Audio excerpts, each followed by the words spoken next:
Welcome to Shovel Talk, a podcast for economic developers. From your friends at the Golden Shovel Agency. Better late than never, Shovelheads. Darren Varley back with another episode of Shovel Talk here in 2025. Yes, I know the calendar does say February. January was a big month for Golden Shovel internally. Lots of things that we have coming up that we're really excited to announce, and also prepping for our annual company meeting, which we held in Jamaica this year. Believe it or not, great time, a lot accomplished, and we're really excited of some of the things we chatted about and the results out of that meeting for us and you, the client. But we're back for Shovel Talk, and we are going to talk with Brent Christensen, President and CEO of Minnesota Telecom Alliance, also the brother of a Golden Shovel client, Glenn Christensen. His organization, Christensen Communications Company in Madelia, Minnesota, provided some support for our client, Madelia Area Redevelopment Corporation, a wonderful Golden Shovel client that we really enjoy working with. But Bethany Quinn's going to be chatting with him, talking a little bit about telecom in rural America and how he got involved in the business and how telecom and obviously connectivity plays a very crucial role in local economic development. So, Bethany, Brent, take it away. Hello, everyone. My name is Bethany Quinn, and I am joined today by Brent Christensen, who is President and CEO of the Minnesota Telecom Alliance. Thank you for joining us today. Good afternoon, Bethany. Thank you for having me. Yeah, you're welcome. Hey, I want to ask you a lot of questions today about the Alliance and also telecommunication and the role that it can play in economic development. I know for our listeners who are in the industry, everyone is aware there is such a connection, and it's so important to make sure that our communities have access. But before we get into those, I want people to get to know you a little bit better. You and your wife, Anne, I know have 4 grown children and 5 grandchildren. So why Yeah. don't you tell us what's the most fun thing that you guys did with your family this summer? Oh gosh, I would say following grandkids around the sporting events. I thought when my kids were grown that we'd be done with all that. Now we had a break, and now we have another generation. So we follow the three oldest grandkids around. Right now we're in football season, obviously, and we traveled all over Duluth and other areas to watch them play baseball during the summer. So I'd say that's probably the most exciting thing we did. But did a little fishing up near Canada. So that's had some fun. But boy, did it go fast. Yeah, it always does. It I always does. know. It feels like back to school is immediate, practically. Right, right. Yeah.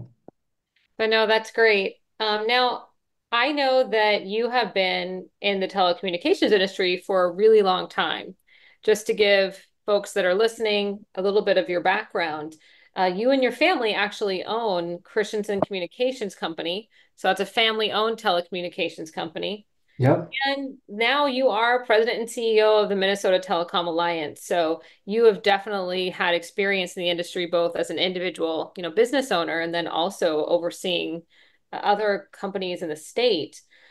I do want people to know that you have in your organization 40 independent telecommunications companies, over 20 affiliate telecommunications companies, and over 250 associate members. So that's Yeah. definitely a very strong membership base.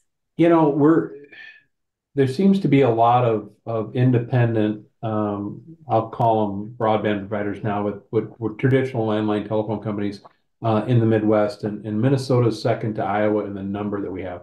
So it's actually 42 companies that operate over 70 independents throughout the state. And Christensen Communications is one of those companies, and that's how I got into this whole thing. I started out when I was probably about 4 or 5 years old. My dad would bring me down to Madelia when he had a board meeting, and I would go in the back, and the technicians would give me a telephone and a screwdriver, and I'd get to take it apart and do whatever I wanted with it, on the condition that when I was done, I had to put it all back together and it had to work.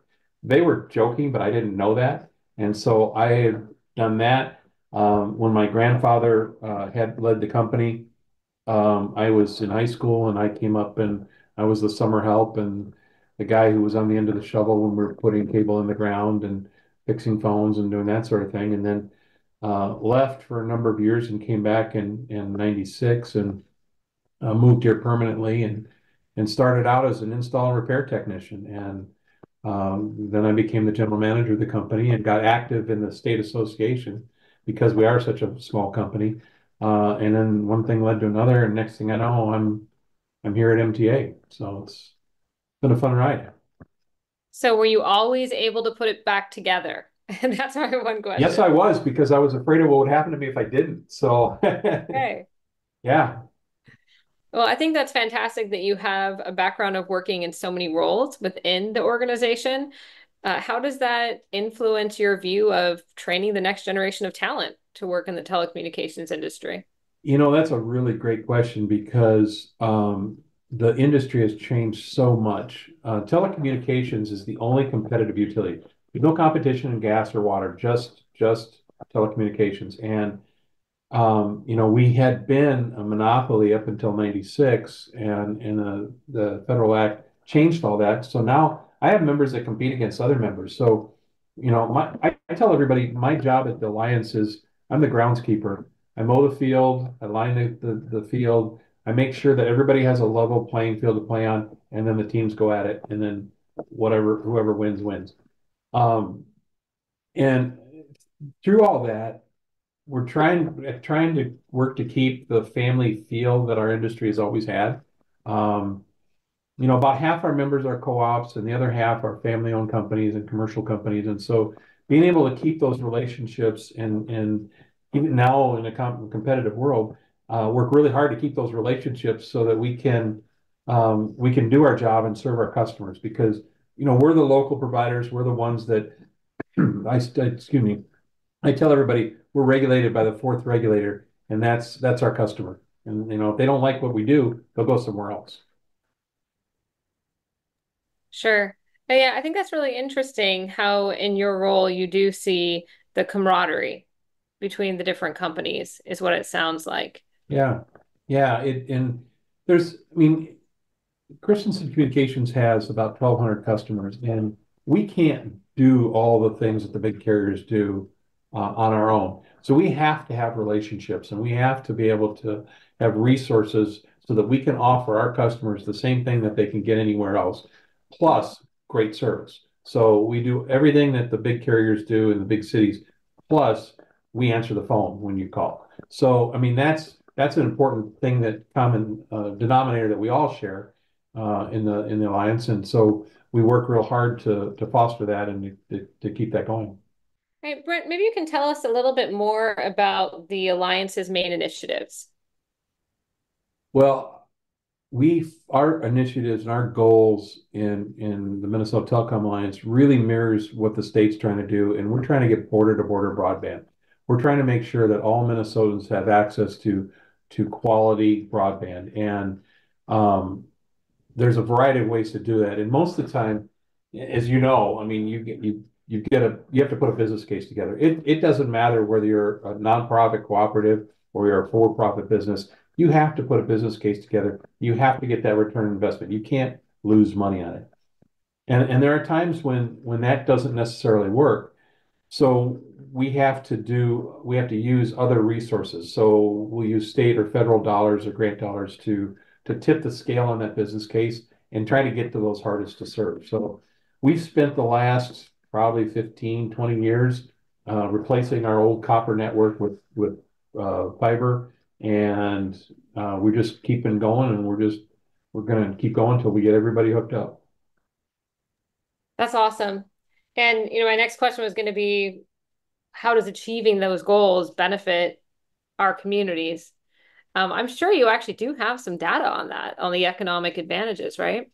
Yeah, somewhat. I think the state's probably got better information. We're focused on doing the job, and getting that done. So, we really you can quantify the economic impact it has on communities, but we're the ones focused on actually getting it built. So I don't have that data relatively available, but I do know it exists.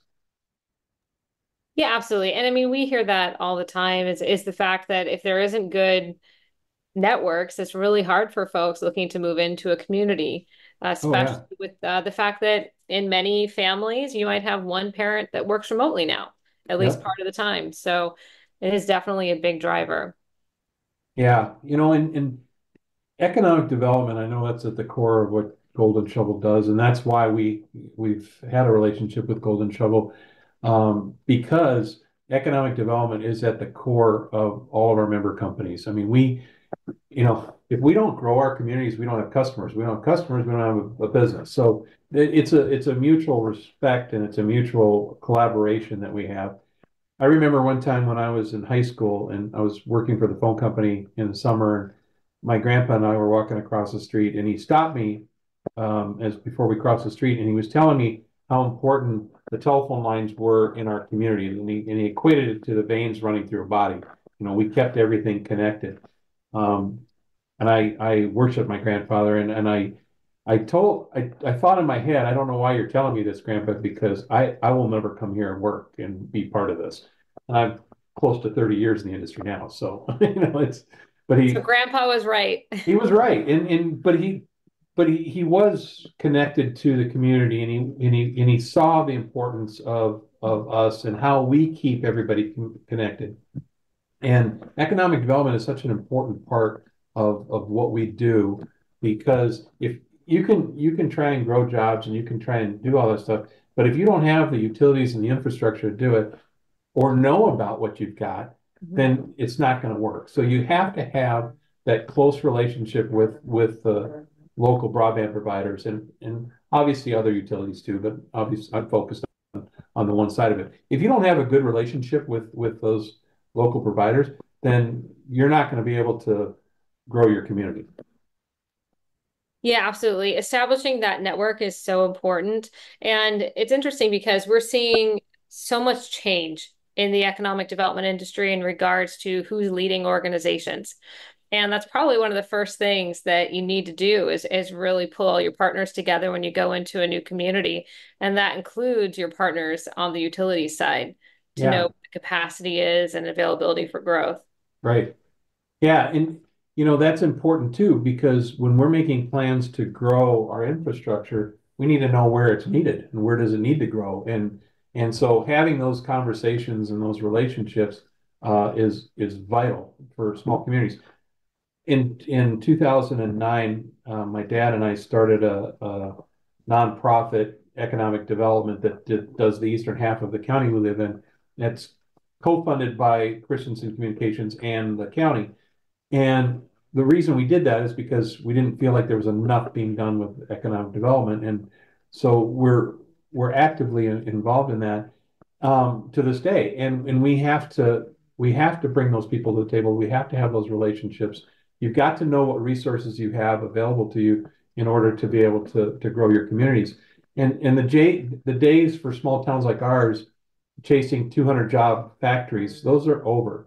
We're chasing 1 and 2 telecommuter jobs every day. We're making sure that we've got infrastructure in place, not just for our businesses, but also for our residences, for those people that telecommute, like you had mentioned.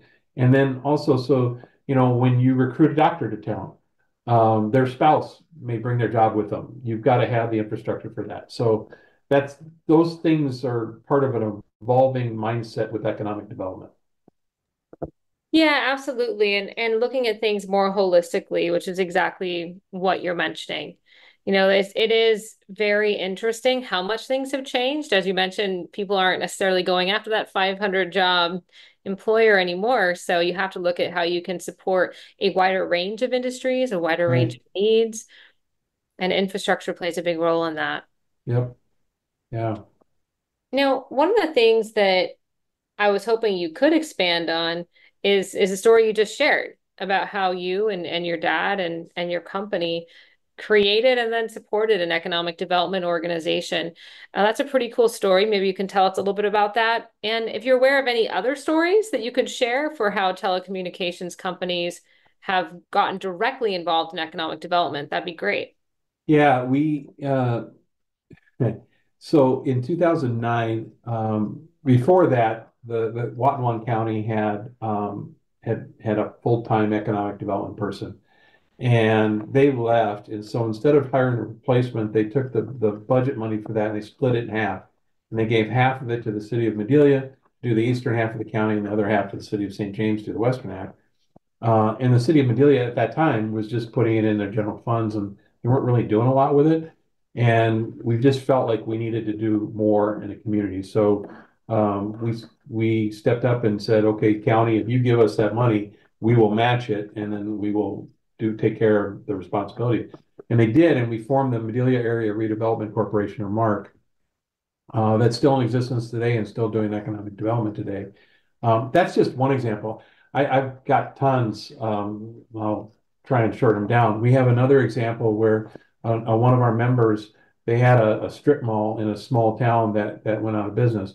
Well, the telephone company bought it, refurbished it, and brought in USDA and other partners to take it and to get it self-sustaining. And once it was, then they sold it off to the private sector. Wow, that's Um, great. yeah, so I mean, there's tons of those stories, and you have to understand when you have small rural providers like we do, you're going to be involved in the community. You're going to be on the city council. You're going to be on the chamber of commerce. You're going to be in the fire department. You know, I served a term as mayor. My brother's on the city council. You know, I was on the school board. We've got a variety of everybody in our company is involved in something. You have to do that in a small town because you all have to work together, and they're just not you don't have the big pool of resources of people to draw from. So everybody ends up doing a little bit. Yeah, and I think that is an interesting difference between local providers and what you see with some national providers. Um, Definitely not disparaging them. There's some national providers that obviously put folks in the community and care about the community's growth as well. But it's a little bit different if you live there, if it's your home, especially in situations like yours where it's been the home for generations, right? You feel a Right. bit more tied to the community and what happens there. Yeah, we got into the broadband business in 2000 because the Polaris dealer was my neighbor and he came down to my house and he said, I can't sell snowmobiles anymore because Polaris requires us to download the warranty application, have the customer sign it, and scan it back to them, and I can't do that over dial-up. And Okay, I said, okay, well, I guess we're getting in the broadband business. So I reached out to some of my contacts and we got some equipment and we got it up and going. And within 2 weeks, we had them going. Had no clue what to charge for it. There was no way we could charge what it cost us to put it in and recover that in a sure. timely fashion. So we had some trial and error and played around with it and finally dialed it in. And interestingly enough, that was 768K.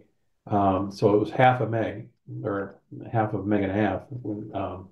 And it was that they thought they'd died and gone to heaven because they didn't have to do dial up anymore. And so Sure. now we offer gig service. So I mean it's pretty crazy how it's evolved. And I always tell people in our industry, our goal is to always be one step ahead of what the customer needs. If we're 2 steps ahead, we're at the bleeding edge and you can't pay for it. And if we're even with them, then we're too late. So we Sure. always have to have a network that's capable of being one step ahead of what the customer needs so that when they need it, we're ready. Hmm. Yeah, that's a really interesting point. From the Alliance's perspective, what are your guys' thoughts on all the 5G work? 5G's got its place. I tell people all the time we put the wire in wireless. So the only thing in 5G, it's our members that provide that backbone. AT&T doesn't have fiber throughout the state. They lease it from us. Verizon doesn't have fiber throughout the state. They lease it from us from our central offices to their towers. And so you can see in the industry how the need for wireless bandwidth is increasing, but it still doesn't, it does not and will not ever match what we do in the wireline world. We can offer so much more speeds than they can. They're catching up and they do take customers from us. They are competitors, but we provide the underlying network that keeps it going. So, 5G is is the next thing. That's 10 years from now, we're going to say, you remember back in the days of 5G, and we're talking about something completely different. So it's Sure. always something. Yeah, it's always changing. I think that actually is an interesting point that you bring up, though, is that they are leasing lines, as you put it, from your members. And I think that's something that a lot of people don't realize is, I mean, this is physical infrastructure. Oh And yeah. local providers and co-ops, I mean, those are the ones who have put it in the ground. Yeah, yep, yes, and people, they pick up their handset and they think that's it. They've gotten rid of their landline telephones, so they don't think there's any need for landlines anymore. And the hardest part is educating legislators and letting them know that okay, well, I got my cell phone, so we don't need to fund wireline networks anymore. Well, yeah, you do. Right. And letting everybody know why. Right, right. And I remember when cell towers they only needed a megabit of service, and now they're looking at 10 gig, a lot of them. So I mean, it's exploded. Yeah, I know. I was actually speaking with a big provider out in New Jersey recently, and they were talking about how they're having to just basically redo everything in order to increase the capacity. Yeah, So it is interesting what you're saying in regards to always needing to continue to upgrade and make sure that the system can support the growth. yeah, yep, And yeah. that's where It's I not a think the boring business, that's for relationships, sure. oh, sorry, I was going to say that's where I think the relationships you mentioned earlier are really important for the economic developers listening, is if you have growth plans, you need to talk to your telecommunications providers. You need to let them know what you're working on. Yeah, absolutely. I look at industrial parks that we've been involved with before. If you put an industrial park, there's a bare field, and right now it's a tillable land, and we don't know that you're going to put a industrial park there or a business there. We're not going to build to it because we're not building to farm fields. But if we know that there's going to be an industrial park going in there, we absolutely will build to that and make sure that we're ready to handle it, and then that the cities or the EDAs can market that is this is a fiber ready industrial site or whatever. Yeah, absolutely. And just having that two-way communication. And speaking of that, I wanted to know your advice to economic developers who maybe don't have those relationships already established. How would you recommend they really engage their local companies? You know, it's very important to do it. I think you start with your local providers, even the large carriers, the bigger companies, they have local contacts. So you can start off with the people that are in that community or working with the government relations people that are assigned to those communities. Um, it's real easy when there's an office, you can walk in and say, I'm new here, what do I do? It's not real easy if there's not a local office in town, but it still is doable, and you can still get them involved, and you can talk to the operations people that when you do have plans and get that on their radar. And the more time you give them, the better it's going to be and easier it's going to be to get the service to them. You can't say I got somebody that's moving in next week and I need a fiber drop buried to them. That doesn't work. Sure. But we have growth plans of putting in X amount of lots in a subdivision, and that allows for them to plan for that. It's not the thing about our industry about being competitive is it's no longer build it and they will come. You got to have commitments. You got to know that there's going to be a return on your investment when you invest in an area. So if you know what's going to go into some place and you can plan on that, and then you partner with them, and then the EDA helps you market to that and get those people to sign up. You're going to get, we're going to sign up customers. We're going to provide service. Yeah, absolutely. I mean, you want to provide those new lines, right? Because that's more Yep. customers for you. Yep. Absolutely. Yeah, definitely on the same team. Just good to remember that advanced communications helps to facilitate things to get done faster. Now, I did want to know if there's anything that you and other members of the Alliance discuss as far as support that you wish you could receive from the communities you're operating in. Is there anything the communities could do for you guys?